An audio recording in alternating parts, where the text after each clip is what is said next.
जय कालका मैया सच्चे दरबार की जय। मेरे प्यारे दोस्तों, आज की वीडियो में मैं वीरेंद्र गिरी आपका स्वागत करता हूं।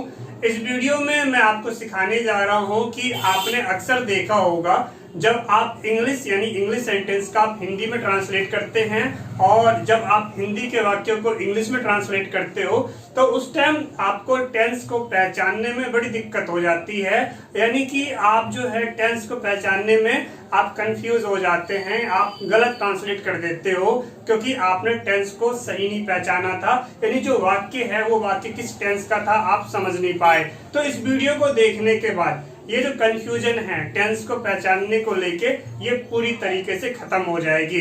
चाहे आप हिंदी वाक्य की इंग्लिश बनाओ या फिर आप इंग्लिश वाक्य की हिंदी ट्रांसलेट करो, आप दोनों तरीके से मैं आज की वीडियो में आपको समझाने जा रहा हूं। नए हैं चैनल को जरूर सब्सक्राइब कीजिए, वीडियो को लाइक कीजिए और शेयर कीजिए अपने सभी दोस्तों को।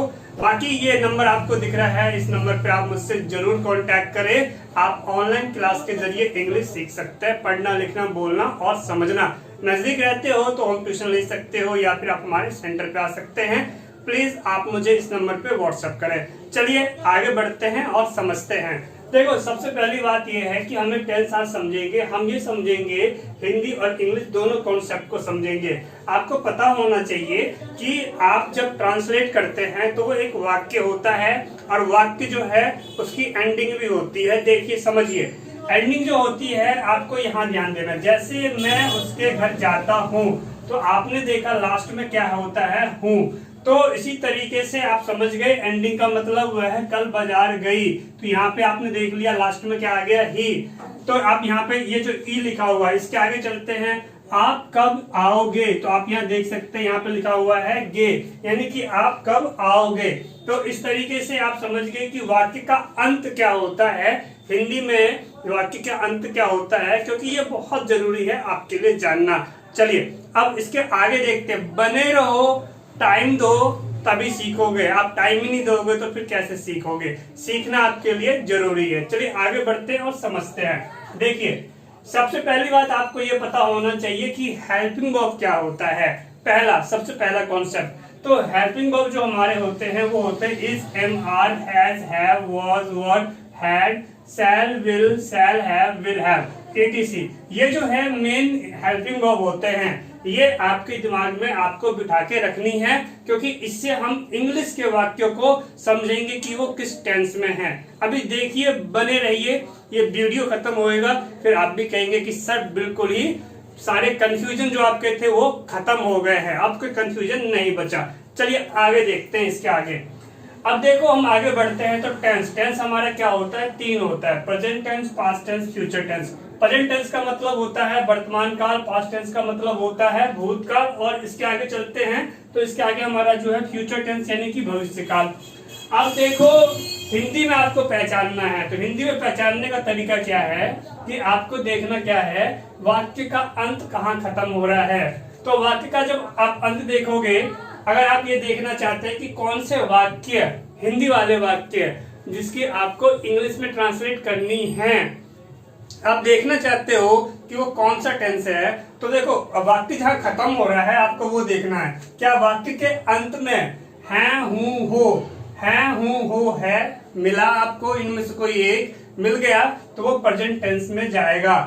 आपको यहाँ पे ये ध्यान देना है, क्या आपको है, हूं, हो मिल गया तो ये आपका जो है प्रेजेंट टेंस के अंदर जाएगा। लेकिन बात आ जाती है क्या है, हूं, हो जहां मिले सब प्रेजेंट टेंस के अंदर जाएगा। तो देखो जैसा कि मैं अपने सभी बच्चों से बताता हूं, आपको 90% और 10% का रूल लेके चलना है। यानी 90% यस और 10% तैयार रहो, वो आगे कुछ भी हो सकता है। लेकिन अभी हमने क्या करना है, अभी हमें लेके चलना है कि हाँ होता है। चलिए आगे देखते हैं। इसी तरीके से आपको देखना है था, थे, थी, आ, ए, ई, इनमें से कोई एक आपको मिल गया हिंदी वाक्य के अंदर तो ये कहाँ जाएगा, ये जाएगा आपका पास्ट टेंस के अंदर। अब इसके आगे चलते हैं फ्यूचर टेंस। हिंदी के वाक्य की बात चल रही है, हिंदी के वाक्य को पहचानना है कि कौन सा टेंस है। तो देखो अब देखोगे गागे की मिला, इनमें से कोई एक मिल गया तो वो फ्यूचर टेंस है। आपको बने रहना है, समझ रहे हो, और चैनल को सब्सक्राइब कर लेना क्योंकि नेक्स्ट वीडियो में मैं आपको ये बताऊंगा कि आप जानते हैं प्रेजेंट टेंस भी 4 होता है, पास्ट टेंस भी 4 होता है, फ्यूचर टेंस भी 4 होता है। आज तो आप ये समझ रहे हो कि कौन सा वाक्य प्रेजेंट टेंस का है, पास्ट टेंस का है, फ्यूचर टेंस का है, हिंदी और इंग्लिश दोनों तरीके से। लेकिन अगर आप ये समझ गए कि प्रेजेंट टेंस के वाक्य तो समझ में आ गए, आप ये जानना चाहते हो प्रेजेंट टेंस के अंदर ये वाक्य उन चारों में से कौन सा है, तो वो नेक्स्ट वीडियो यानी इसके बाद जो वीडियो अपलोड होगी वो यही होगी। तो आप बने रहिए और देखिए और आगे बढ़िए। चलिए, तो ये तो हिंदी वाली बात हो गई, ये तो आप हिंदी में आपने समझ लिया। अब जरा बात करते हैं इंग्लिश में। इंग्लिश में कैसे पहचानोगे? देखो, आपको मैंने समझाया था कि यहाँ से लेके यहाँ तक हेल्पिंग वर्ब है। जैसे हम हिंदी में है, हूँ, हो, था, थे, थी, आए, ई ये सब देख के टेंस को पहचानते हैं, तो ठीक इसी तरीके से है, हूँ, हो, था, थे, थी इसकी इंग्लिश भी तो कुछ होती है। बातों को, लॉजिक को समझो, ट्रिक समझो। अगर मैंने आपको बता दिया, यहाँ क्या ध्यान देना, मैंने आपको बता दिया कि है वाली बात है, तो है कहाँ चला गया? प्रेजेंट टेंस के अंदर। तो अरे है की इंग्लिश क्या होगी? है की इंग्लिश हो जाती है इज। समझ गए? तो इज किस में जाएगा? प्रेजेंट टेंस के अंदर। तो इसी तरीके से पूरा है, लेकिन हमें ध्यान देना है। ध्यान दीजिए और समझिए। देखिए, आपको क्या करना है, यहाँ पे इज एम आर से लेके ये जो विल तक लिखा है, विल हैव तक, इसमें प्रेजेंट टेंस के भी हेल्पिंग वर्ब है, पास्ट टेंस के भी हेल्पिंग वर्ब है और फ्यूचर टेंस के भी हेल्पिंग वर्ब है। अब हम जरा इन हेल्पिंग वर्ब को अलग अलग करते जाएंगे और ये हेल्पिंग वर्ब हमें जिस वाक्य में दिख गया तो वो वाक्य हमारा उस टेंस का है। आपने भी देखा आवाज आ गया, तो इसके लिए आप जरा एडजस्ट कीजिए, क्योंकि हमारा जो कोचिंग सेंटर है ये रोड साइड में ही है।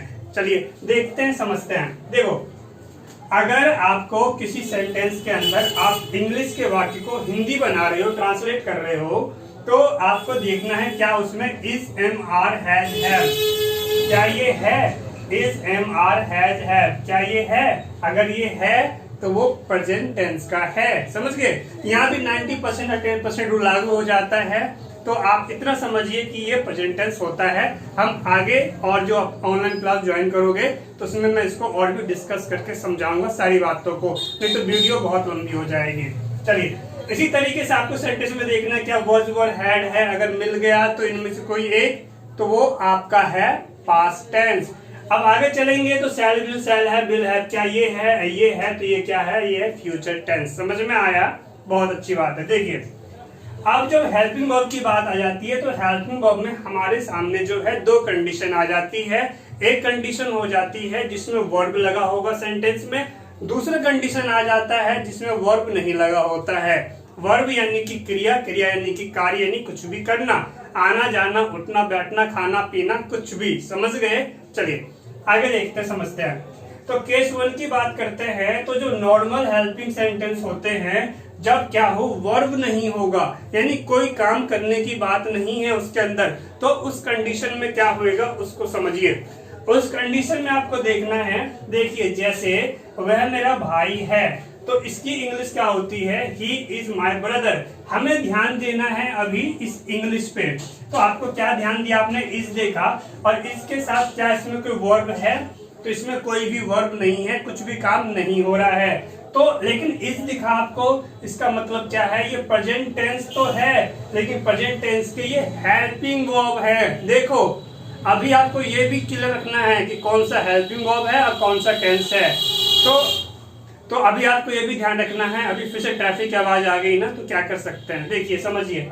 एक्चुअली वीडियो में कोई एडिट नहीं है, मैं बिल्कुल भी एडिट नहीं कर रहा हूँ, ये जैसा है वैसे ही ये अपलोड हो जाएगा। ठीक, देखिए और समझिए, क्योंकि मुझे और भी क्लासेस लेनी होती है, तो इसलिए मैं इतना एडिट नहीं कर सकता, टाइम नहीं होता। देखिए समझिए, तो इसमें तो कोई वर्ब है नहीं, तो लेकिन इज दिखा, तो इज हमारा हो गया प्रेजेंट का।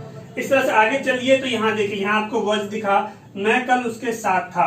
इंग्लिश पे आ जाइए, तो आई वॉज विद हिम, यहाँ पे वॉज दिखा, तो वॉज किसका है? पास्ट का, यानी पास्ट टेंस का, ये हेल्पिंग वर्ब हो गया। अब यहाँ चलते हैं, आप घर जाओगे, तो यहाँ पे आप देख रहे हो विल, तो विल क्या है? विल है फ्यूचर टेंस का हेल्पिंग वर्ब, लेकिन इसमें वर्ब नहीं है। वर्ब नहीं है, एक मिनट, यहाँ पे ध्यान देखते हैं और यहाँ समझते हैं। यहाँ पे वर्ब आ गया, यहाँ पे क्या आ गया? गो। गो का मतलब जाना आ गया। तो ये जो सेंटेंस है आपका, यू विल गो होम, यानी आप घर जाओगे, ये आपका चला जाता है फ्यूचर टेंस के, फ्यूचर इंडेफिनिट टेंस के अंदर। अगर हम केवल हेल्पिंग वर्ब की यूज करें, यहाँ पे शैल की यूज करें, तो इसमें हम ऐसे बना सकते थे कि आई शैल बी देयर, यानी मैं वहां होऊंगा। क्लियर है? चलिए अब इसके आगे देखते हैं कि जब हमारा क्या है, हेल्पिंग वर्ब के साथ वर्ब आ जाता है। जब हेल्पिंग वर्ब के साथ वर्ब आ जाएगा तो इस कंडीशन में क्या होता है समझते हैं। देखिए इस कंडीशन में ये हो जाएगा, अब ये जब वर्ब आएगा तो ये उस टेंस के, ऐसे प्रेजेंट की बात करें तो प्रेजेंट में 4 होता है, टेंस होता है ना इसके टाइप्स, तो उन चारों में से किसी एक के अंदर जाएगा, यानी उसका रूल लगेगा। चलिए देखिए समझते हैं। मैं अंग्रेजी सीख रहा हूं, आपने क्या देखा, आपने देखा एम है, एम के साथ ये देख लो लर्निंग, लर्निंग मतलब यहाँ पे एक वर्ब आ गया। तो जब एम के साथ लर्निंग आ गया, वर्ब आ गया, यानी मैं अंग्रेजी सीख रहा हूं, तो ये आपका प्रेजेंट टेंस तो है, लेकिन प्रेजेंट टेंस का प्रेजेंट कॉन्टिन्यूअस टेंस है ये आपका, समझ पा रहे हो? तो प्रेजेंट कॉन्टिन्यूअस टेंस के अंदर चला गया। तो ये सारी बातें आपको दिमाग में बिठानी पड़ेगी, वीडियो को बार बार देखना पड़ेगा। बने रहिए, बस जरा इसको देख लेते, लास्ट 2 पॉइंट और बचे हैं। मैं अंग्रेजी सीख रहा था, यहाँ पे आपको वॉज दिखा, तो वॉज तो आप समझ गए कि ये पास्ट टेंस में गया, लेकिन पास्ट टेंस के साथ क्या है, आपको यहाँ पे वर्ब दिख रहा है, तो अब आप समझ गए अब क्या है ये पास्ट टेंस के केवल हेल्पिंग वर्ब वाला सेंटेंस नहीं है, ये पास्ट टेंस का जो पास्ट टेंस के जो बाकी टाइप्स होते हैं उनमें से कोई एक है। लेकिन क्या है, यहाँ पे आईएनजी लगा है, यानी कि पास्ट टेंस का ये कॉन्टिन्यूअस है। समझ में आ गया? बने रहना, चैनल सब्सक्राइब कर लेना, क्योंकि अगली वीडियो जो मैं लेके आ रहा हूँ इसमें मैं आपको समझा दूंगा कि कौन सा वाक्य किस टेंस के टाइप्स में जाता है। समझ रहे हो? बहुत जरूरी वीडियो आने वाली है। नेक्स्ट देखते हैं, मैं अंग्रेजी सीखूंगा, तो आई शैल लर्न इंग्लिश, तो यहाँ पे हेल्पिंग वर्ब शैल है और इसके बाद यहाँ पे वर्ब भी आ गया।